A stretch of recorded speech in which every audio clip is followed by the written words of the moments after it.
I'm just here wondering, what if this coronavirus thing is just another episode of the blacklist?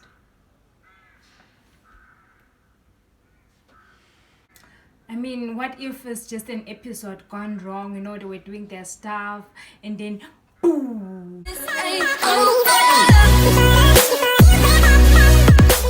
There's so many things that happen in some cases, and you just wonder what if they're real. Okay, maybe they're not. It's just a thought that crossed my mind. Anyways, I doubt that is possible. I mean, this is just like only acting. Of course, it can't be. I don't know how even that thought crossed my mind, but I think because I've watched it, I think till season 5. Then season 5 I got bored because it's like they Lizzie and Reddington being some super daddy daughter thing, which I wasn't understanding. It wasn't interesting anymore. They were not having so many cases, so like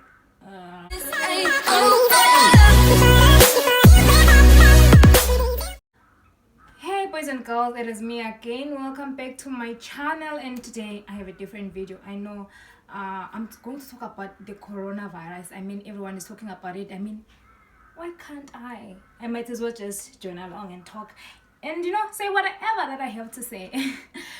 One thing that I have realized, as much as the coronavirus thing is not as deadly as other diseases and what not. Okay, before we get to that, you should watch this video here.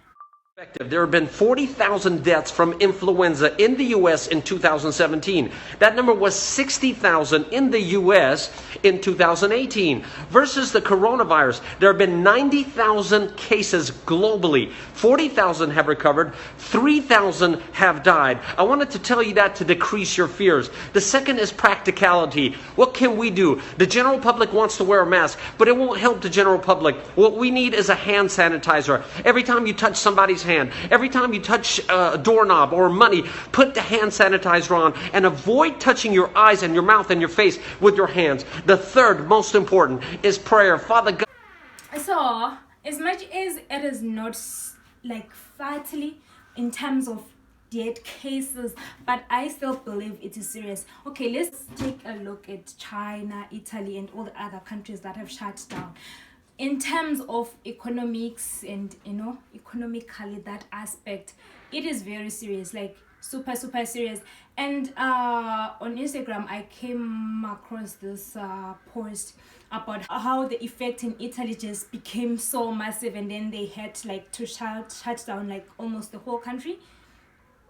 Apparently it took 2 weeks, and before that they were just reporting like, oh, there's one case in this city, there's one case in that region, but suddenly in 2 weeks they had to close down everything. Okay, everything. Anyways, I'm going to put the post somewhere up here or here, so you can read about the stages, like from case 1 till like the whole country having to shut down. You guys, it's like, it's so serious. Okay, let's not even go to Italy, let's even go to South Africa. In like a week or so ago, it was just so quiet, when of course we're aware, okay, there's corona, fine, and then in a couple of days there were like 19 cases, and then boom, Sunday, now Ramaphosa is issuing a statement like 61 cases. Now they are shutting down some borders, schools are closing down in less than 2 weeks. And who knows, all those 61 cases, those people, where have they been? Who are they talking to? What if it's your cousin and your cousin comes home to you, and you take it to your friends, and your friends to their friends? The spread is just, it's just too much. Okay, there's slim chances of dying, but to the country's economy, you guys, it is very serious, because we're talking about businesses closing down. We're talking about major economic whatever in the country being affected. And I'm here in Russia, and I'm wondering, how come Russia is the biggest country in the world. Let's not even like talk about the world. Let's just come to Asia, because Asia, the Asian side and the European side of Russia, like we have so many international airports, but as of Friday there were like about around 40 cases. I'm like, is it really possible that in all that 3 months, because this corona started like January there, if not late December, I don't remember, but early, super early this year. And in all that 3 months, we just only have cases when there have been people moving in and out of Russia from China or over the way or the world, like, okay, whatever. And there are cases in Krasnodarsky Krai, and in other regions of Russia, and Moscow having the most cases. And apparently other universities are shutting down, but the shutting down is in some is not like, it's like an option. It's either you choose to go to class or not. It's just like, it's more like a choice, which I think is not fair, because then we're talking about having a trouble, like you have to defend the classes that you missed. And one of those universities, not even university, my faculty, veterinary medicine, they say we can miss classes, apparently something like that, but you have to provide Spravka. Spravka is like, mostly, let's just say something or proof that shows that you are sick and you want to miss classes and something like that. Guys, then the reason we don't want to go to school, or maybe we think quarantine is the best thing, is because we don't want to get infected. Why do I have to get sick so I can stay home? I mean, what's the point then? Like, I need to wait until I feel like I have high temperature. I need to wait and feel like I can't breathe normally. Then I have to go to the hospital, get a letter, and then take it there so I can, I can have the permission to miss classes.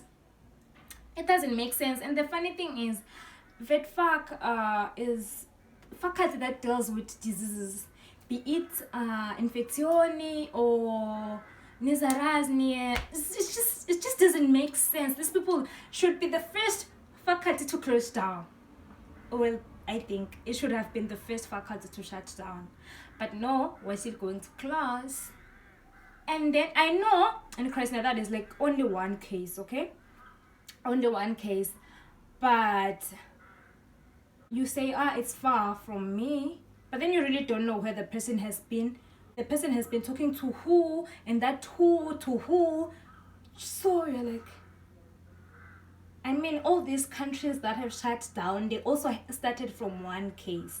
What makes us think that we won't get there?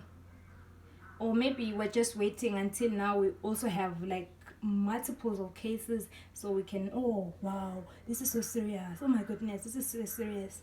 Anyways, maybe Russia has the equipment and everything to do whatever that they need to do.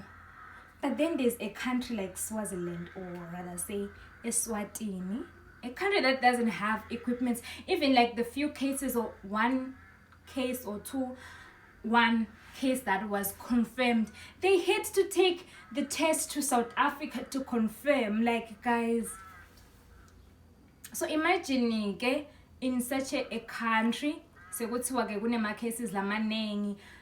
So why do we have to wait until we have like hundreds of cases until we can now say, everyone is going to quarantine, or this and this and what now, okay, now we have to take measures and what not, because okay, South Africa has taken the measures, which is like the nearest country. But what if some people from South Africa are going to Swaziland? Because as much as some of the borders have closed, but there's also that illegal, movement where you just, even if you don't have a passport, you can use some, those ways. I don't know why. And I was just thinking, why do we have to wait until it's like super serious, until everyone is infected, so now we can, okay, we're taking you to quarantine? Because I think the measures should be taken now, especially in my country. I don't know about other African countries. Maybe they have the capacity and they have all the equipment they need and all that. I don't know. At first, I was worried about Africa when most students like from China and they were going back home. I was like, is it really that? Is that a good thing? Because what if they come back with the virus? Like, but apparently, it wasn't that bad, or I don't know what went around that. But again, what can we do? I mean, what can we do? Nothing. Yeah. Anyways, you guys, you should be cautious. I don't know. I think maybe it takes an individual, because maybe the government can't do that much. I think it's about you just putting yourself first. So you guys, you should like really take care of yourselves, be cautious, follow all the rules, wash your hands and whatever that I'm saying. But staying home, if you can, I think is the best option. Stay away, because you can't say, okay, you'll be washing your hands every 2 minutes, 2 minutes, 2 minutes, especially for us that go to like school. I mean school, like my faculty alone has like so many people. And the thing is, it's just not only my faculty but all other faculties that like move around, and all that. So it's probably the whole school. So anyways, what can we do? So yeah, I think that's what I wanted to say. What did I even say? Anyways, I don't know. But yeah, you guys, that's it for me. Take care of yourselves. Bye till next time. Thanks for watching.